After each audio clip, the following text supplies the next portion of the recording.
बहुत खुश हूँ क्योंकि आज यानी 23 मई 2025 को जिस दिन ये एपिसोड आपके पास आ रहा है उस दिन अयोध्या में श्री राम दरबार की स्थापना हो रही है। अभी तक वहाँ जो राम जी हैं वो बाल रूप राम जी हैं जिनको राम लला कहते हैं, और आज वहाँ पर श्री राजा राम विराज रहे हैं अपने दरबार के साथ। Radhe Radhe and welcome to Baatein. I hope आप लोग बहुत अच्छे होंगे और अपना खूब ख्याल रख रहे होंगे। मैं हूँ आपकी होस्ट एंड दोस्त त्रिशा।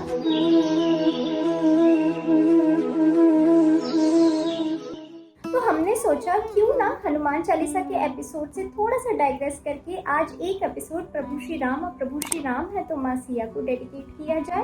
बहुत सारे ऐसे इंस्टेंसेस हैं जिसमें Ram ji as a best leader proof हो रहे हैं। फॉर एग्जाम्पल अगर हम क्रोनोलॉजिकली चलें तो जब दशरथ ने को चूज करना था राजा का और उन्होंने एक सभा बिठाई थी जिसमें सराउंडिंग के राजा लोग भी आ रहे थे, तो सबका एक मत था कि राम को राजा बनाओ।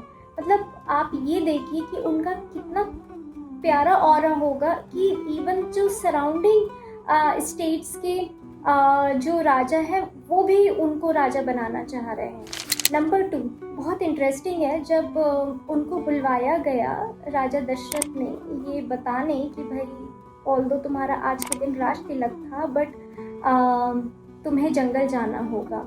तो जब सुबह सुबह राम जी और सीता जी अपने कक्ष में थे और उनको बोला गया कि आपको कैकेयी के कक्ष में बुलाया गया है, तो उनको लगा कि मुझे सेरेमनी हॉल में क्यों नहीं बुलाया, मुझे कक्ष में क्यों बुलाया है। पर फिर उन्होंने सोचा कि मे बी कुछ आशीर्वाद देने के लिए और कुछ बिफोर क्राउन सेरेमनी कुछ मुझसे बात करना होगा। तो वो गए, वो चैरियट में बैठ कर गए और उनका जो चेहरे पर तेज था, उनकी जो चाल ढाल थी बिल्कुल एक राजा के समान थी। वहाँ पर उन्होंने जब सुना कि उनको जंगल जाना है और उनकी क्राउन सेरेमनी नहीं हो रही है और वनवास 14 साल का वनवास दिया जा रहा है, तो आप बिलीव करेंगे उनके चेहरे पर एक भी शिकन नहीं आई। उनके एक्सप्रेशन, वो जिस एक्सप्रेशन के साथ, जिस चाल के साथ, जिस सिंह के समान पर्सनालिटी के साथ वो उस कक्ष में घुसे थे, उसी पर्सनालिटी के साथ, उसी चाल के साथ, उसी चेहरे पर तेज के साथ वो वापस आए इस तरीके से कि किसी को कुछ भनक ही नहीं लगी कि अंदर एक्चुअली कितना बड़ा डिसीजन अपसाइड डाउन हो चुका है। लोगों को तब समझ में आया जब उन्होंने चैरियट नहीं लिया, क्योंकि चैरियट लेना वो राजा का चैरियट था, तो उन्होंने पैदल जाना सही समझा और फिर वो माँ सिया के पास गए। जब माँ सिया के पास गए, वहाँ जाके वहाँ से थोड़ी जब हलचल शुरू हुई तब पता चला कि इतना बड़ा डिसीजन हो गया। तो मुझे बहुत अच्छा लगता है वो फेज सुनना जिसमें ये बताते हैं कि वो जैसे शेर के समान अंदर गए थे उसी शेर के समान वो वापस आए हैं डिसीजन चेंज होने के बाद भी। नंबर 3, हम चाहते हैं कि हमारे पास हमेशा बेस्ट रिसोर्सेस रहे, राइट। ऐसे ही राजा भी चाहता है कि हमारे पास बेस्ट मिलिट्री, बेस्ट आर्मी रहे। अब जब वनवास में है और एक राक्षस से लड़ना है जिसके पास हर प्रकार के आधुनिक हथियार हैं, बट उनके पास तो ना हथियार है ना सेना है। वो चाहते तो वहाँ से भरत से बुलवा सकते थे, बट क्योंकि वनवास के रूल्स में वो अलाउड नहीं था, तो उन्होंने वानरों से ही सेना क्रिएट कर ली। और क्या स्ट्रैटेजी और क्या ही प्लानिंग रही होगी और क्या ही लेवल ऑफ मोटिवेशन होगा उस लीडर का जिन्होंने वानरों के साथ उतने बड़े राक्षस पर जीत हासिल कर ली। नंबर 4, कभी अपने शत्रु को अपने से छोटा नहीं समझना, या ये कहो कि उन्होंने रावण को कभी शत्रु नहीं समझा। उन्होंने उसकी खराब चीज़ों को सुधारने की कोशिश करी। ये बात अलग है कि वो बहुत अडिक्ट था अपने रूल्स को लेकर, रावण बहुत अडिक्ट था, इसलिए अल्टीमेटली उसका वध ही करना पड़ा। बट जिन्हें हमेशा उसको रिस्पेक्ट दिया है और इवन उसके एंड टाइम पर भी उन्होंने लक्ष्मण को भेजा कि ये बहुत ज्ञानी है, इससे सारे ज्ञान की वाणी सुनकर आओ। कमिंग टू माँ सिया एज वॉरियर, माँ सीता राजा जनक की पुत्री एक प्रिंसेस थी, उनको भी बहुत अस्त्र शस्त्रों की जानकारी थी। बट आज हम यहाँ पर उनकी युद्ध कौशलता इन टर्म्स ऑफ अस्त्र और शस्त्रों नहीं, उनके लॉयल्टी, उनके कैरेक्टर और उनके वचनों से जो उन्होंने लड़ाई लड़ी है और जीत हासिल की है उसकी बात करने वाले हैं।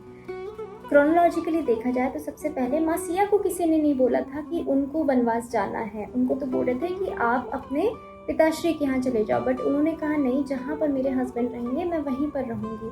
और आप सोचिए, जो लेडी जिसके आसपास इतने लोग थे काम करने के लिए, उनको सडनली एक दिन सिर्फ एक साड़ी में और मिनिमल ज्वेलरी के साथ जंगल में रहने भेज दिया जाए, कितनी परेशानियां आई होंगी। बट उन्होंने वो सब झेली और प्रभु श्री राम के साथ रही विदाउट एनी कंप्लेंट्स।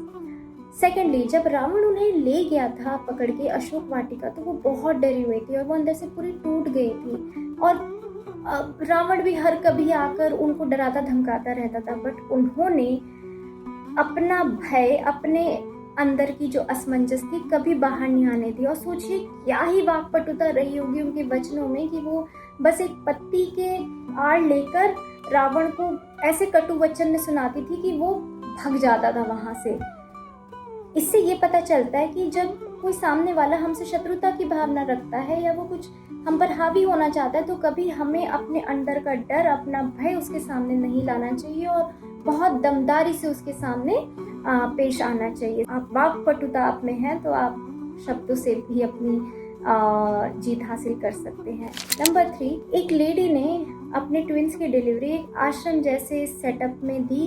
उनको बच्चों को बेस्ट पॉसिबल परवरिश और संस्कार दिए, ऐसे संस्कार दिए कि जब अश्वमेध के यज्ञ के टाइम अयोध्या वासियों को उन बच्चों से आमना सामना हुआ तो सब समझ गए कि इतने अच्छे बच्चे तो प्रभु श्री राम के ही हो सकते हैं। वो चाहती तो अपने मायके जा सकती थी, वो चाहती तो एक संदेशा भिजवा सकती थी जब दोनों राजकुमार पैदा हुए, बट नहीं, उन्होंने लव कुश को अपने साथ ही रखा और उन्हें बेस्ट पॉसिबल परवरिश।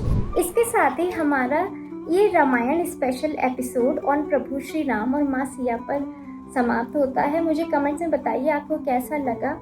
हम लोग अपने हनुमान चालीसा की चौपाइयाँ कंटिन्यू करेंगे नेक्स्ट एपिसोड से। तब तक के लिए जय प्रभु राम, जय सिया राम, जय हनुमान, राम राम, जय राजा राम।